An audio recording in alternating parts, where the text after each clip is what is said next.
अस्सलाम वालेकुम। टोटका घर चैनल पर खुश आमदीद। आज मैं आपके लिए बाल लंबे करने का घरेलू टोटका लेकर हाजिर हुई हूँ। अगर आपके बाल मौसमी तब्दीली की वजह से गिरना शुरू हो गए हैं या कम हो गए हैं तो आप इस टोटके को आजमा कर अपने बालों को घना, चमकदार और खूबसूरत बना सकती हैं। इसके लिए आपको जिन चीज़ों की ज़रूरत होगी वो हैं आंवला पाउडर 250 ग्राम, सिकाकाई पाउडर 125 ग्राम और मेथी दाना पाउडर 125 ग्राम।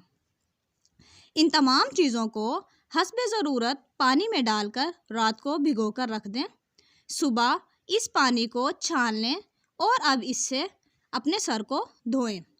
हफ्ते में 2 मरतबा इस टोटके को इस्तेमाल करें और आपके बाल गिरने बंद हो जाएंगे, लंबे और घने होना शुरू हो जाएंगे। आपके बालों के तमाम मसाइल इस टोटके से हल हो जाएंगे। अगर आपको मेरी वीडियोस अच्छी लगें तो प्लीज़ लाइक, सब्सक्राइब और शेयर ज़रूर कीजिएगा ताकि मेरी नई आने वाली वीडियोस आपको वक्त पर मिल सकें।